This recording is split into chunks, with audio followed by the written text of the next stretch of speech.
Le rivage sud de la Turquie, longé par les eaux bleues de la Méditerranée, s'étend sur plus de 1600 km.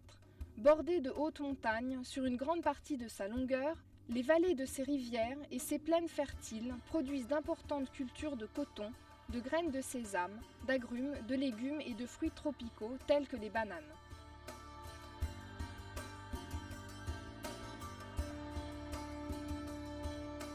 Les ruines pittoresques des cités antiques gisent le long de la côte et sur ses îles. Ces magnifiques plages sont idéales pour nager, bronzer et pratiquer les sports nautiques.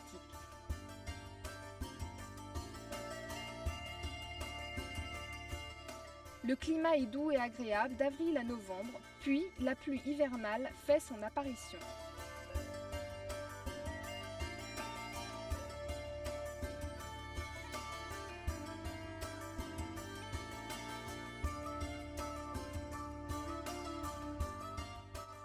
Marmaris est le port de plaisance le plus actif de Turquie. Et c'est le point de départ de nombreux voyages de plaisance le long de la délicieuse côte turquoise.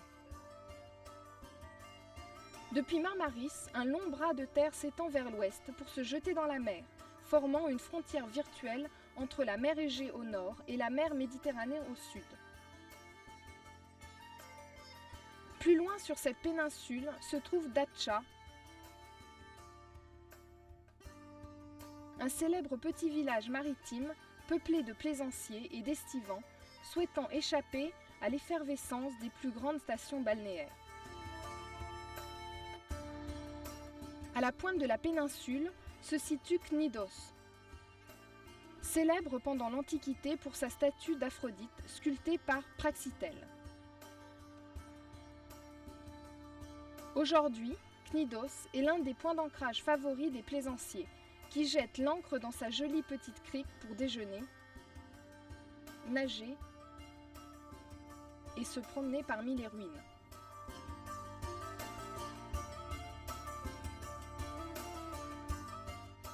À l'est de la côte se trouve Fethiye, un autre célèbre port de plaisance.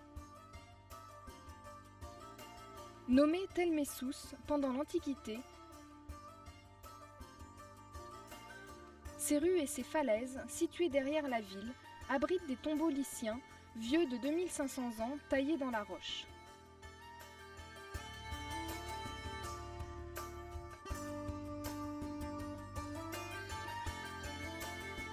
Juste au-dessus des collines de Fethiye se situe Ölüdeniz, la mer morte de Turquie, ainsi nommée en raison de ses eaux calmes. L'immense plage de sable est tout simplement parfaite et attire des visiteurs du monde entier.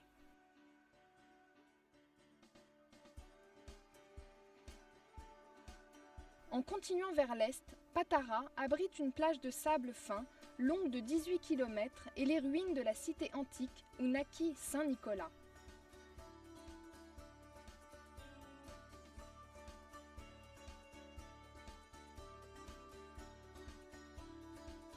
Près de là, Kalkan et Kas sont de petites stations balnéaires situées sur de jolis ports naturels avec d'agréables restaurants en plein air. À l'est de Kas se trouve la région de Kekova. L'île de Kekova est recouverte des ruines d'une cité antique. Kaleköy, facilement accessible par bateau, est un magnifique village blotti au pied d'un petit château. Uçaöz, ou les Trois Bouches, est le village où 3 fleuves se jettent ensemble dans la mer. Ne ratez pas l'occasion de faire une petite croisière le long des criques et des îles de Kekova et d'apercevoir dans l'eau limpide des temples, des colonnes et des rues en marbre englouti. Demre abrite les ruines de l'ancienne Myra, la ville où Saint Nicolas, plus connu comme le Père Noël, vécut et travailla au IVe siècle. Myra abrite un magnifique théâtre de pierre et de nombreux tombeaux antiques taillés dans la roche d'une falaise. Au centre-ville, une église abrite les reliques vénérées de Saint Nicolas. Phasélis fait partie des plus beaux sites naturels de la côte méditerranéenne. Les pins odorants ombragent les côtes de 3 magnifiques petites baies, aujourd'hui paisibles, malgré une forte activité commerciale pendant l'Antiquité. Les ruines romantiques d'un aqueduc romain donnent des allures classiques au paysage. Au nord de Phasélis, Kemer est une station balnéaire moderne qui abrite de grands hôtels blancs et un joli port de plaisance. Principale ville de la côte turquoise, Antalya compte des plages magnifiques et une ravissante vieille ville composée de maisons et d'auberges de l'ère ottomane très bien conservées. La plupart ont été transformées en pensions et en chambres d'hôtes abordables et confortables. D'autres sont devenues des auberges ou des hôtels élégants et luxueux. Un peu plus à l'est d'Antalya se trouve Aspendos, un port important à l'époque des Romains. Son théâtre romain, de 20 000 places, est le mieux conservé de l'Est méditerranéen. Et il est encore régulièrement utilisé pour des spectacles et des concerts. Sidé est un village traditionnel construit au milieu des ruines d'une cité hellénique et romaine qui abrite un immense théâtre. De chaque côté du village, des plages de sable fin s'étendent sur 1 kilomètre. Au bord de l'eau s'élèvent les colonnes en marbre luisante du temple d'Apollon où Antoine et Cléopâtre se retrouvèrent pour un rendez-vous galant.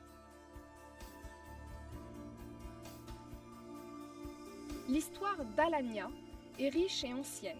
C'est maintenant l'une des plus grandes stations touristiques de la côte est méditerranéenne. Au centre-ville, un promontoire est entouré d'une immense forteresse médiévale, cernée par 6 km de murs d'enceinte. Des milliers de visiteurs viennent chaque année passer leurs vacances à Alanya. Ils se rendent directement sur les 22 km de plages de sable fin qui s'étendent vers l'est, l'un des trésors de la côte turquoise.